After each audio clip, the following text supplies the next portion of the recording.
Programa Vida e Você. Hoje eu estou com um assunto aqui interessantíssimo. Hiperatividade, desordem, um transtorno, não é? E as pessoas costumam chamar de TDAH, eu acho que é isso. É transtorno de déficit de atenção. E hiperatividade. Não é? Sim. Então, eu quero entender o que é isso. Se você conhece ambiente escolar, se de alguma maneira você já esteve no ambiente escolar, você já ouviu esta siglazinha, TDAH, né? Então, aqui no nosso programa, hoje vamos entender o que é o transtorno, não é? O que é a questão do déficit de atenção e a hiperatividade e como isso afeta a criança e o que os pais podem fazer, quais são os caminhos que os pais podem percorrer para ajudar uma criança que tenha, de fato, esse transtorno. O videogame é o passatempo favorito do Nicolas. O menino que supera as várias fases do jogo virtual também é fascinado pelo mundo das artes e esbanja criatividade com a massa de modelar. Nicolas faz planos para o futuro e tem vontade de ser designer de jogos quando adulto. Mas que aí já também desenhar os personagens para depois colocar no jogo. D10, cenários, modelar eles 3D. Eu tenho que falar japonês se eu quiser ir para uma empresa famosa ou americana, ou em inglês. Nicolas tem 12 anos e é o filho mais novo da Nilda. O menino tímido tem poucos amigos e sofre do transtorno de déficit de atenção e hiperatividade, o TDAH. Ele desenvolveu na época certa, andou na época certa, falou na época certa. Só que quando ele fez 2 anos, exatamente 2 anos, ele começou a ficar diferente. Uma criança, ele ficava deitado o dia inteiro no chão, ou no sofá, na cama, com um carrinho. Ele ficava assim, mais de meia hora, quase 1 hora, 2 horas, ficava só olhando, passando o carrinho no chão, ficava olhando as rodinhas assim, sabe? Então parece que ele parava no tempo, ficava daquele jeito ali assim por muito tempo. Aí depois, eu achei estranho, porque ele não gostava de se relacionar com os outros amiguinhos, com os priminhos dele, com os coleguinhas. Quando ele começou a ir para a escola, já tinha dificuldade, principalmente de ficar na sala de aula com os outros amiguinhos, né? E dificuldade de fazer tarefa também, não dá conta de acompanhar. Se a professora passa uma tarefa no quadro, ele não dava conta de copiar até o fim. Tá? E se ela explica alguma coisa também, ele não dá conta, é impossível, é incapaz de acompanhar ela.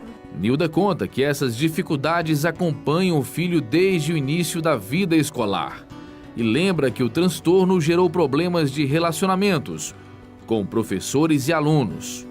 A falta de informação causou muitos prejuízos para mãe e filho. No começo eu imaginava que era preguiça. Brigava, forçava. Quanto mais você brigava, mais forçava, aí que ficava pior ainda. Ele ficava nervoso, chorava. As professoras deviam chamando lá na escola para reclamar, para falar, olha, seu filho não é que ele é diferente dos outros, ele tem algum transtorno. Só que elas também não sabiam que era, né?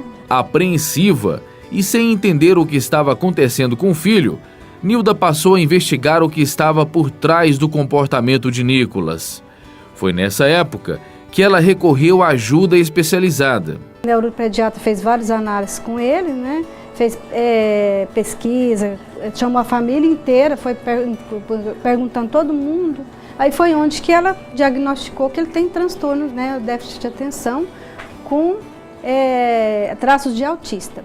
O traço de autista nele influencia muito a timidez, porque ele tem dificuldade de relacionar com outras crianças. De acordo com a Sociedade Brasileira de Déficit de Atenção, cerca de 8% das crianças sofrem com TDAH. Estimativas internacionais apontam que 2,5% dos adultos são portadores do problema. Aqui nas ruas conversamos com populares sobre esse assunto. Você já ouviu falar sobre o TDAH, transtorno de déficit de atenção e hiperatividade? Não, tô lembrado não. Já ouvi falar. Até eu conheço pessoas que têm filhos que têm o problema. A criança não consegue, né? ter nenhum envolvimento com os estudos, com tudo, né? Falta muita informação, então as pessoas não sabem lidar. Então essas pessoas que têm esse tipo de problema sofrem muito por isso. Até preconceito eu acho que existe. Conhece alguém que tenha TDAH? Conheço, é da família.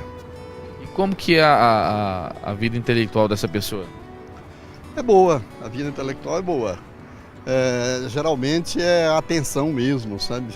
O déficit de atenção, só que ele está numa escola normal, tem um desenvolvimento normal, né? Muito inteligente, é muito inteligente, mas tem esse déficit de atenção realmente. O TDAH é um transtorno, né, relacionado ao déficit de atenção, combinado de hiperatividade, e ele impacta diretamente na vida do indivíduo que tem esse transtorno, certo? Principalmente é relacionado à escola, relacionado à aprendizagem, né?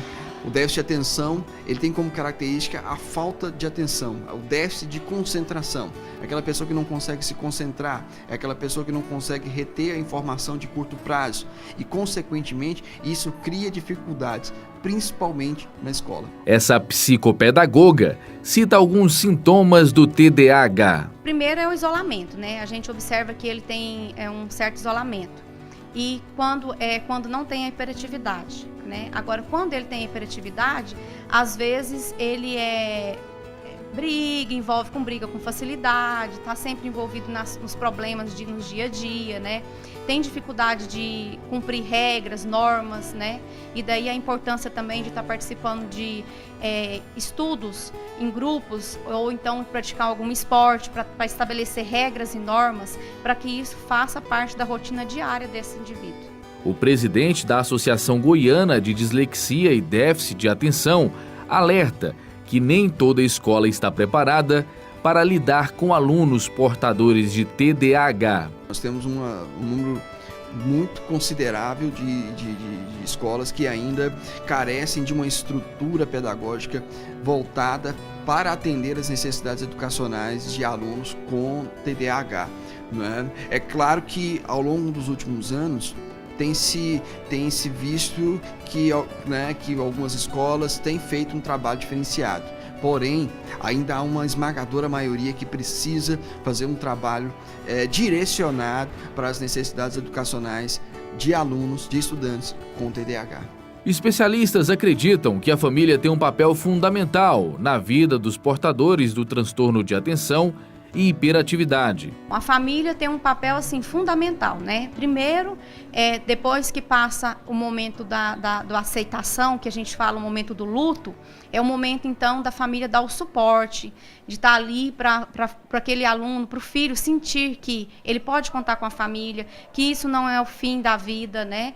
E que tem uma saída e que a família está do lado dele para superar essa barreira. E da escola, é importante também que os professores estejam assim, tendo conhecimento próprio daquele aluno, da dificuldade da alimentação, e para que o professor tenha condições de fazer as intervenções necessárias no tempo hábil, porque senão fica um prejuízo muito grande para o indivíduo. O primeiro passo é entender o transtorno, é compreender o transtorno, é se informar. Eu sempre digo para os pais que a primeira coisa é saber o que é o TDAH, o que é o transtorno de déficit de atenção e hiperatividade, para a gente quebrar, inclusive, essa barreira do preconceito relacionado aos transtornos. Segundo, acompanhar todos os dias o seu filho, seja na escola, seja em casa, sentar com ele, né, para ele sentir aquela segurança, sentir que você está ali do lado e que ele, nas dificuldades dele, ele vai ter alguém para ajudá-lo, para contribuir, para colaborar com ele, né, nas dificuldades que ele tiver, né, na escola, nas tarefas, nas avaliações, enfim. O transtorno de atenção e hiperatividade não tem cura. Nicolas continua em tratamento medicamentoso e psicológico. O acompanhamento multidisciplinar, em conjunto com o apoio da mãe, tem sido fundamental para a evolução intelectual do garoto. Ele mudou de 80% do que ele era com o que ele está hoje. Ele tomou 1 ano de Ritalina, de remédio. Agora, depois que acabou a Ritalina, ela quer cortar ela e já passar para um psicopedagogo para tratar o traço de autista, para ele aprender a se relacionar mais. Porque na escola, mentalmente no déficit de atenção já está bem melhor.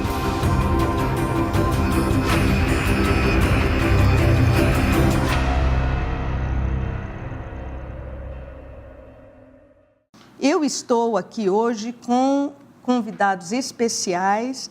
Eu estou com a pedagoga Eleonir Domingos. Tudo bem, professora? Tudo bem, Bispa, boa tarde. Muito bom recebê-la novamente no nosso programa. O prazer é todo meu. Muito obrigada.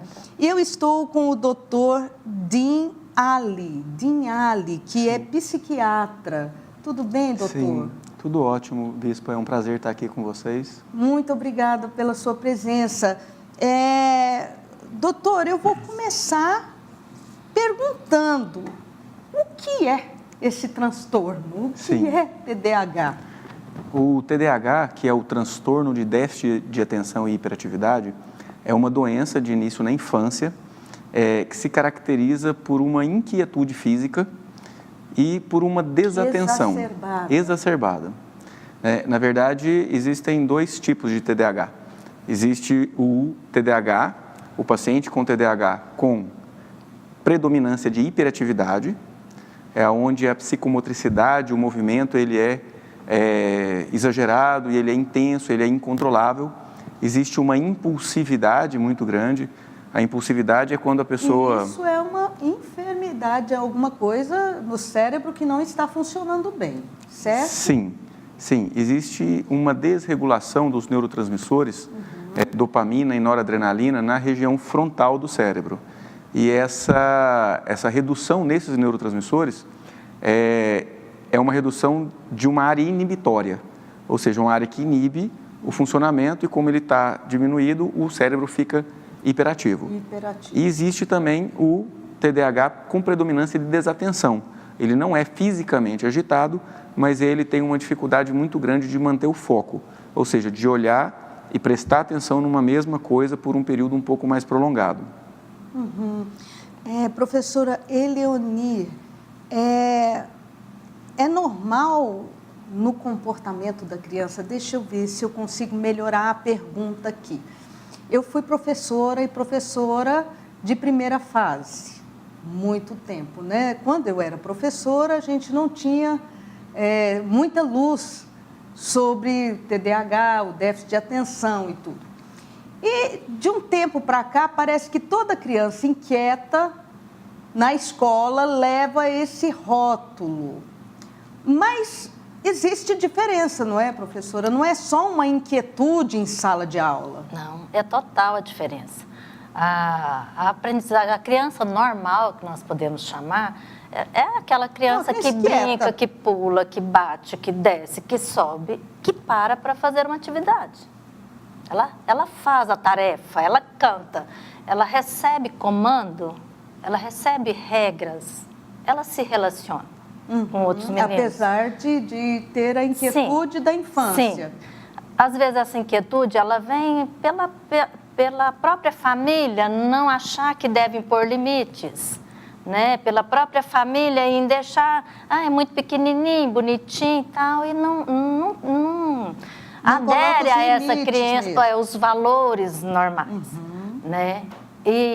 Mas quando, principalmente na educação infantil e nas fases iniciais, até o 5º ano, por exemplo, o pedagogo, o professor que está ali, ele consegue perceber que aquele menino, ou ele está muito agitado, ou ele não para no lugar, ou ele não concentra em nada, né? Ou ele se fecha, como se você estivesse falando para um pedaço de madeira, né? Ele não interage. Então, é muito fácil. Mas qual seria a dificuldade da professora da escola? Nós não somos profissionais da saúde. Então, a gente chama a família. Quando a família é consciente, o que ela faz? Ela procura, a gente sugere, né, que busque um neuro, começando por aí, a psiquiatria. E quando o pai ele é atento e ele vê que realmente precisa de ajuda, ótimo. Aí ele traz o laudo e a gente consegue fazer um trabalho diferenciado. Mas e quando a família não quer escutar? Aí é difícil, não é, professora? E quando a família quer que a escola que dê jeito, eduque o filho para ela. E eu estava comentando com o doutor, ultimamente isso tem sido muito intenso. Há uns 5 anos atrás, se eu tinha uma criança com TDAH, era muito. Hoje eu tenho 2, 3, 4 por sala. Então, tem crescido, né, doutor, com muita intensidade isso. Sim. Doutor, eu gostaria de pegar este gancho e fazer 2 perguntas. Sim. Né? A primeira, a criança com o transtorno propriamente dito, não é? Com a dificuldade, com o transtorno mental, né? Propriamente dito. Sim. Isso se manifesta muito cedo, por exemplo, a criança de 3 anos, de 4 anos, de 5. Existe uma idade em que se manifeste ou pode se manifestar mais tarde? Isso depende um pouco da gravidade do quadro. Então, nós falamos de uma doença que não é sim ou não. É uma doença que chamamos de doença de espectro. Doença que tem vários graus de gravidade. Então, existe... Mais leve, moderado e mais intenso, mais grave. Então, os quadros mais graves, recém-nascido, a gente já vê a diferença. De bebezinho, ele já é agitado, a mãozinha não para, a perninha não para, muito agitado. O bebê fica, muitas vezes, mexendo a perna, mas para. O hiperativo, ele desde bebezinho já mexe muito.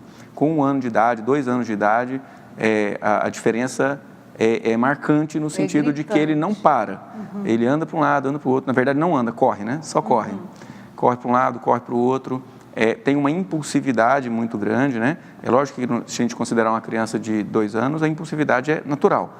Mas aí, 5, 6, 8 anos, onde ele já sabe uma noção de regras, muitas vezes ele sabe da regra, mas o descontrole do impulso faz ele fazer uma coisa que depois ele arrepende.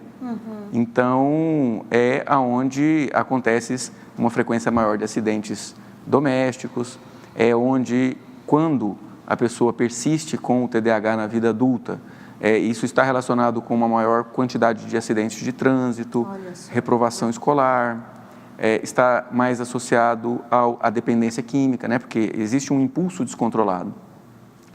E a gente sabe que 2/3 dos hiperativos na infância vão manter com a hiperatividade na vida adulta.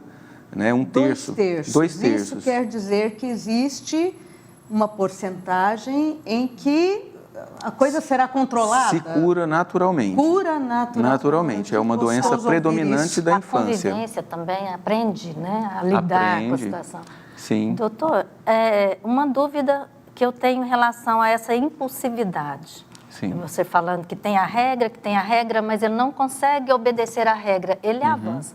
E a agressividade?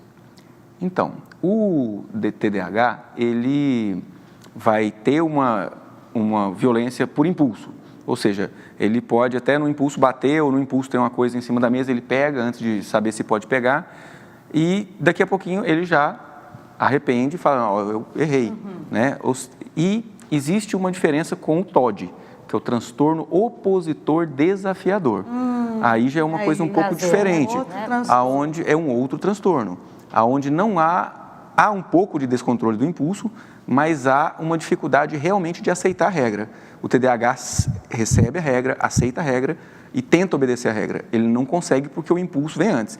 Ele não tem tempo, na hora que ele pensa em agir, ele já agiu. Isso é a impulsividade do TDAH hiperativo. E já o TOD, que é o transtorno opositor desafiador, é uma criança que desde novinho ele já tem dificuldade com regras, ele simplesmente não aceita, não pode, não interessa, eu quero. Né? E aí muitas vezes entra numa questão de educação mesmo, né? Familiar, onde desde neném ele tem que aprender uma noção de tolerância, frustração e limites. Tolerância, frustração e limites. Eu quero pegar um gancho, doutor, eu não sei se já existem. Nosso tempo aqui é escasso, mas eu acho o assunto muito interessante. Eu não sei se existem estudos. Se não existem, por muitos. Certo, existirão do que eu vou falar aqui. Mas, por exemplo, as crianças hoje, elas nascem na frente do tablet, elas nascem na frente do celular. Eu tenho 5 netinhos. Eles sabem mexer no celular muito melhor do que eu, sabe? Então, os jogos, né? Tem joguinhos, crianças às vezes de 3 anos, de 4 anos, eles... Isso, de uma certa maneira, não é um estímulo muito forte para o cérebro. Eu estou levando em conta a colocação que a professora fez sobre hoje eu tenho 3, 4 alunos por sala com o transtorno. Quer dizer, é uma coisa que está ampliando, não é? Sim. Não teria a ver com esse estímulo. A criançada hoje tem um estímulo que os meus filhos, não é, a geração é agora de 30 anos, não tinham nessa primeira infância. Tem alguma coisa a ver, doutor? Sim, tem a ver. Na verdade, hoje em dia é um problema epidêmico a questão da dependência de tecnologia, na infância, inclusive. A hiperestimulação, e principalmente uma estimulação passiva, né, onde a pessoa vai só recebendo informação, e de uma forma contínua, acaba causando um processo de estafa mental. Então, existe um limite do uso de eletrônicos para a criança. Nossa, os pais precisam tanto, porque hoje virou uma babá, né? Sim, sim. E, na verdade, é um substitutivo da educação do pai. Porque muitas vezes é mais fácil entregar o celular na mão do que conversar, do que explicar alguma coisa, do que chamar para fazer alguma atividade doméstica, por exemplo, né, que iria auxiliar no lar e trazer um aprendizado de colaboração para essa criança. Então, hoje em dia a gente fala muito, já fiz palestras em escolas a respeito do abuso da tecnologia, o abuso dos eletrônicos. Traz esse estímulo, parece que a própria luz, tem crianças que antes de dormir estão lá. Sim, aí não consegue dormir bem. Eu vejo também que esse aumento na prevalência, ou seja, nesse aumento de quantidade de crianças identificadas com TDAH, está relacionado não só a uma vida desde a infância mais agitada, que é um fator ambiental de causa. Existem 2 fatores de causa, um ambiental, que é esse que a gente está falando, e outro genético, onde há uma tendência de herança. O aumento está relacionado não só ao fator ambiental, mas principalmente ao aumento do diagnóstico. Então, a porcentagem de TDAH, hoje, nas crianças no Brasil, é por volta de 7% das crianças. 7%. É um número muito alto. E isso é um número alto, mas eu acredito que como o fator genético é muito grande, é muito preponderante sobre o fator ambiental, esses mesmos 7% já tinham no passado. A diferença é que esse 7% do passado não tinha acesso a diagnóstico, nem muito menos acesso a tratamento. Então, eram aquelas crianças que eram tidas como peralta, que eram de uma certa forma excluídas e sofriam bullying na escola, apanhava mais dos pais. Você não aprende, menino, né? Então, uma criança ou um adolescente, até um adulto, que não consegue cumprir horário, porque ele tem uma dificuldade de mensuração do tempo, é uma pessoa que muitas vezes não consegue memorizar muito bem, porque não consegue focar. Era aquela criança, aquele adolescente que tinha uma reprovação escolar por falta de atenção. Hoje, isso é mais facilmente identificável, o recurso de informação, tanto para os pedagogos, para os professores, para os psicólogos e para os pais também é muito maior. Esse próprio programa, por exemplo, é uma forma de mostrar que a sociedade está acessando cada vez mais esse tipo de informação. E aí é onde se busca mais o auxílio e aumenta o diagnóstico, né? Eu acredito que tenha isso também, um aumento do acesso ao tratamento, estando aumentando essa proporção de pessoas que têm TDAH. Eu levo isso também para o lado da questão ambiental, quando o senhor diz. Eu tenho 32 anos de prática de sala de aula e mexo com crianças de maternal ao ensino médio. Depois que a mãe, lá vou eu defender de novo, depois que a mãe saiu para o trabalho, depois que a mãe perdeu aquele zelo, aquele controle sobre o filho, os filhos ficaram mais estressados. Hoje as crianças, elas não têm tanto respeito ou receio de um adulto ou de qualquer pessoa que seja, porque ela está acostumada a ser, sim, jogadinha, ou com a avó, ela tem que se virar, ou com uma babá, ou com um CIMEI, ou com período integral.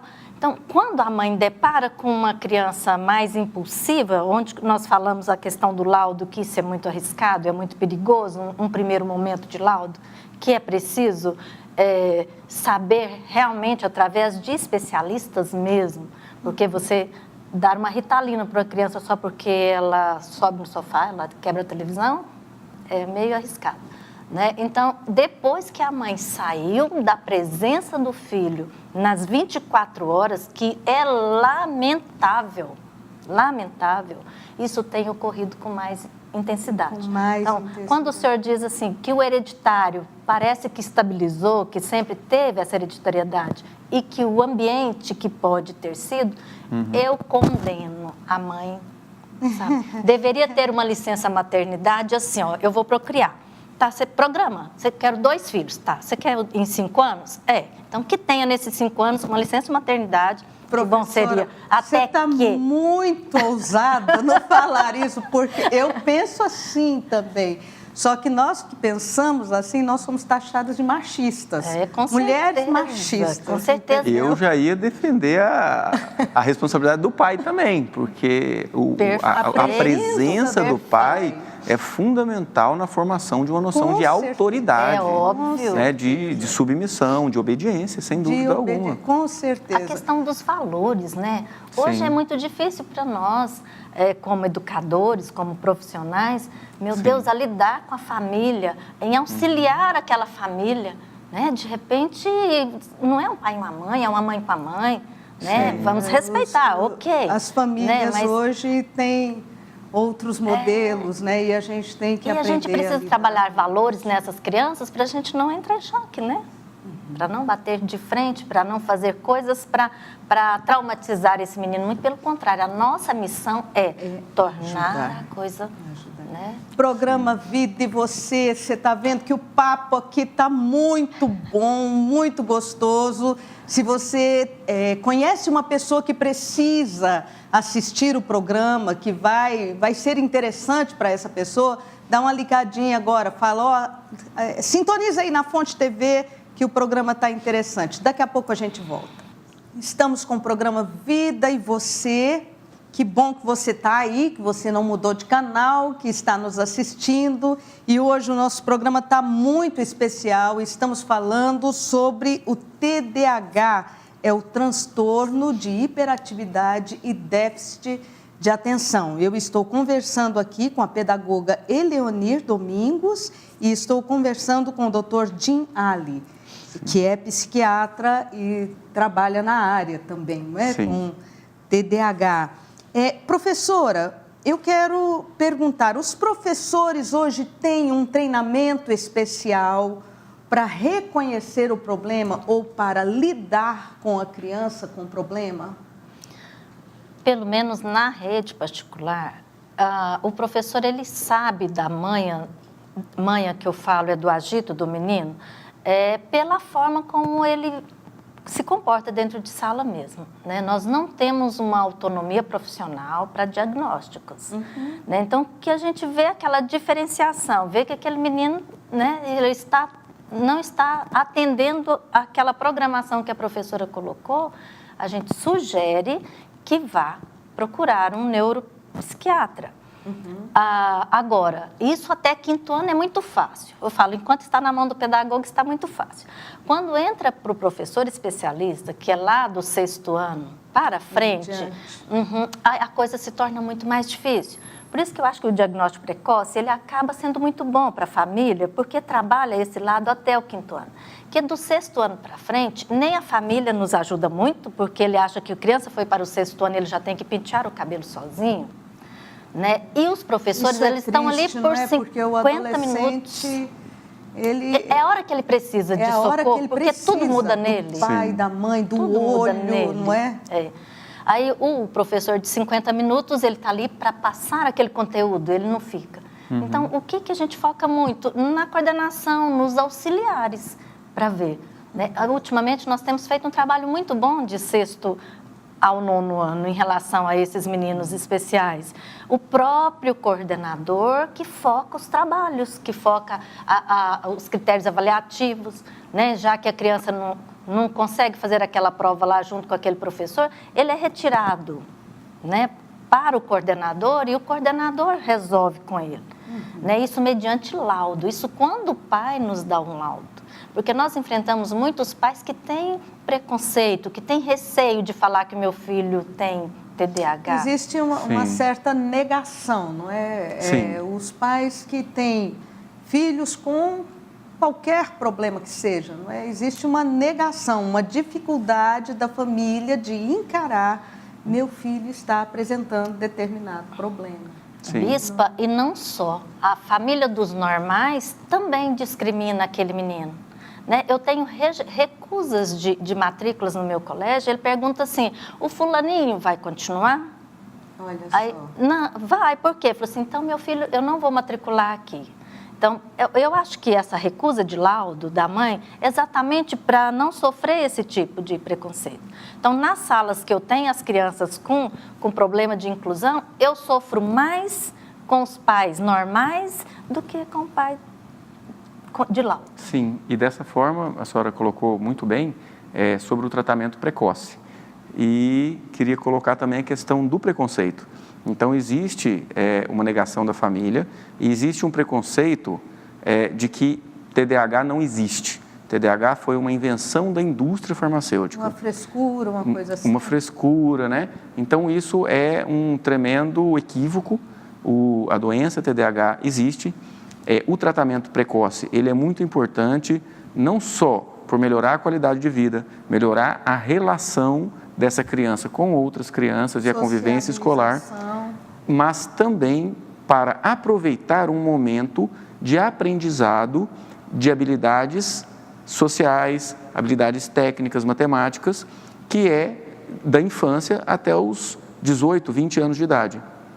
Vários estudos mostraram que, apesar de o TDAH se reverter, né, em 40% mais ou menos das pessoas, não se apresentar nos adultos, o tempo que ele passou com TDAH, isso trouxe um déficit para ele na habilidade de lidar com os conteúdos, na habilidade de focar, na habilidade de se relacionar com outras pessoas. Então, o tratamento com a medicação adequada é indicado não só para melhorar o desempenho escolar, melhorar a qualidade de vida, diminuir a impulsividade, mas também para proteger o cérebro dessa criança e desse adolescente, que no processo de desenvolvimento vai desenvolver medianamente se não tiver o tratamento. Eu quero fazer uma pergunta, doutor. Quando o pai, a mãe, a vovó, que é responsável pela criança, ou o professor que está nos assistindo agora, quando é que ele deve buscar ajuda? Quais são alguns sintomas? Nós já falamos um bocado aqui de hiperatividade e tal, mas tem alguma coisa mais que se possa falar? Sim. O TDAH, ele é uma doença que se inicia sempre na infância. Então, não existe um TDAH que, não, eu comecei a ter TDAH depois que eu comecei a estudar para concurso, né? Hoje em dia está uma moda de tomar Ritalina para estudar para concurso, abuso da Ritalina, né? O que é um equívoco, que o uso da Ritalina não melhora, para quem não tem TDAH, não melhora o desempenho cognitivo, né? Mas aí os sinais na criança, eles são em vários aspectos. Ele não tem o TDAH só em casa ou só na escola, por exemplo. Em todo lugar que ele está, ele tem aquela marcante dificuldade de focar, muitas vezes de memorizar, né? Que antigamente era chamado, ele é meio avoado, né? Não sei se tem muito a ver, aquela criança que pega a tarefa escolar, né? Começa a fazer, daqui a pouco a bola, e fala da bola, fala do não sei o quê, e a mãe fala, menino, olha aí, olha a tarefa e tudo, aí ele vai lá, daqui a pouco está de novo pensando no ontem, no amanhã, alguma coisa por aí, né? Sim, sim. E existe no hiperativo a agitação física, o descontrole do impulso, ele, na verdade, ele não pensa muito antes de fazer, mas diferenciando do transtorno opositor, ele quando tem um tempinho para pensar, ele reconhece que ele errou. Então, o TDAH, ele muitas vezes bate, ele agride, mas ele arrepende e daqui a pouco está conversando com o outro. O transtorno opositor, ele não respeita a regra, por isso que ele bate e acha que ele fez certo de bater. Então, é um pouquinho diferente. E o desatento, ele vai ter muita dificuldade de parar e ficar com atenção na mesma situação. Mesmo foco. No mesmo foco, que aí isso vai trazer uma dificuldade dele aprender, né, aquele conteúdo. Vai trazer o déficit escolar. Que ali na sala de aula, quando é detectado o laudo bastante precoce, então o que a gente faz? A gente muda de atividade muito mais rápido. Né? Então, se iríamos dar uma tarefa, por exemplo, de 20 minutos, né, então vamos reduzir para a gente ver se consegue concentrar. A hora que ele começa a dispersar, a gente muda a sala inteira, já que não podemos discriminar, já que não podemos fazer um tratamento, né, especial, discriminativo. Então, o que nós fazemos? Mudamos o ambiente da sala com mais rapidez. Sim, inclusive o TDAH é muito mais propenso a procrastinar, a deixar as coisas para fazer depois. Porque quando é uma atividade um pouco mais prolongada, ele já sabe que vai ter dificuldade de realizar, ele fica deixando para depois. Doutor, existem exames, por exemplo, um eletroencefalograma, alguma coisa assim, ou o diagnóstico é só clínico, é só pelos sintomas? O diagnóstico é só clínico, não existe nenhum exame de imagem, ou sorológico, ou neurológico, como muitas que constata. Síndromes, né? Que como a maioria dos transtornos mentais, não existe um marcador biológico. Mas existem os testes, né? O exame neuropsicológico, ele vai avaliar, através de testes, várias das funções que a criança apresenta. Dentre elas, a capacidade de manter o foco, a capacidade de memorizar, a capacidade de executar a tarefa, a capacidade de planejar a execução de uma tarefa. Então, isso vai ter uma sensibilidade muito boa. Então, apesar de não ser algo que é físico, material, apesar de ser um teste, ele tem uma sensibilidade muito boa. Ele consegue diagnosticar... É acurado. É acurado. É acurado. Dá para falar que é realmente TDAH quando o teste dá positivo. Doutor, e a sugestão, então, primeira para esses pais é que realmente procura um neurologista ou neuropsicólogo? O transtorno de déficit de atenção é tratado pela pediatria, pela neurologia e pela psiquiatria. Então, qualquer um desses 3 profissionais estão capacitados a tratar o TDAH. Eu vou só dar um corte, nós temos que entrar no intervalo e voltamos com esse gancho. Qual é a especialidade para tratar? Sim. Não saia daí.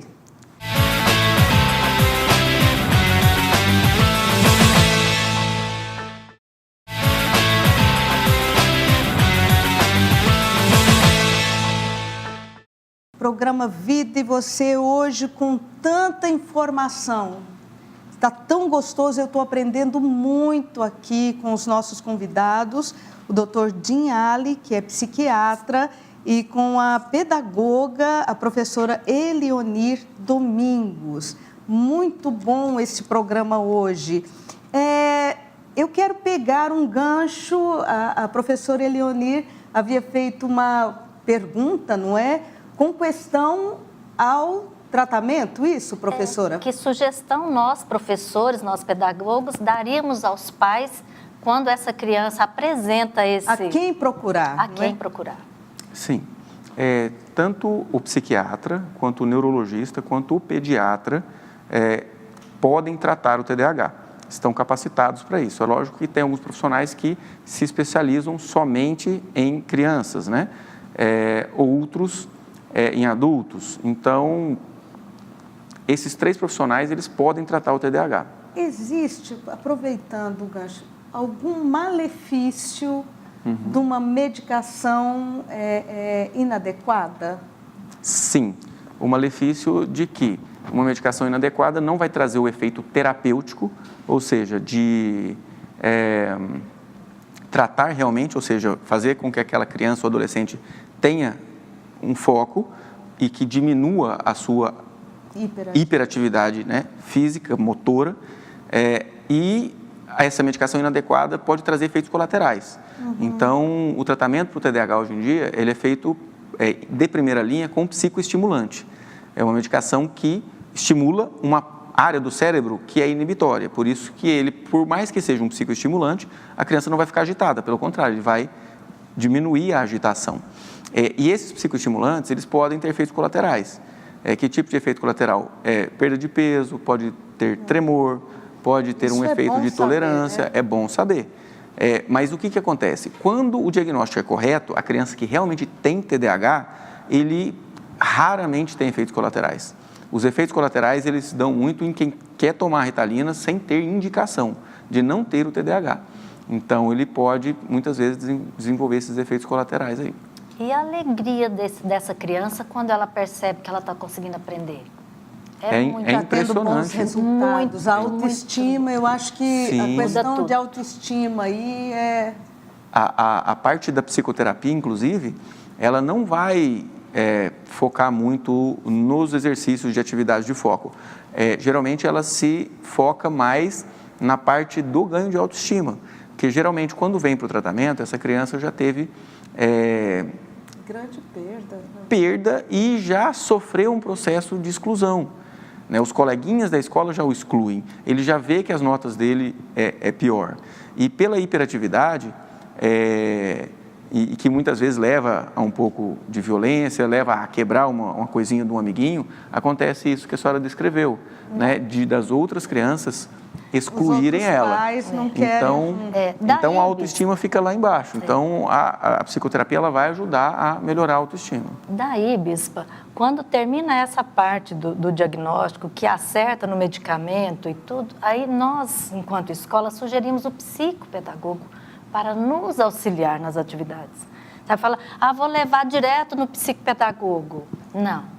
Né? Eu gosto. Leva na neurociência, sei qual deles. Biológica. Para depois nos auxiliar. Né? Porque trabalhar com uma criança de laudo, para nós que somos apenas pedagogos, apenas que eu digo sem conhecimento de causa, precisa de um psico. Né? E o psicopedagogo nos auxilia nessa Até porque o TDAH é uma doença que, caracteristicamente, ela responde muito melhor à medicação do que qualquer outra providência. A gente tem, por exemplo, na ansiedade, na depressão, no transtorno bipolar, melhora muito grande só com psicoterapia, por exemplo. Já no TDAH, não. A melhora predominante é com medicação acertada mesmo. Com a medicação. Gente, infelizmente, meu tempo se esgotou. Que pena. Mas eu agradeço muito a presença de vocês. Acredito que o programa foi muito instrutivo para o pai, para o responsável, aquele que está cuidando de uma criança, e para professores também, não é? E eu quero deixar aberto aqui, eu vou convidá-los novamente para um próximo programa. Muito obrigada, e a gente infelizmente tem que terminar.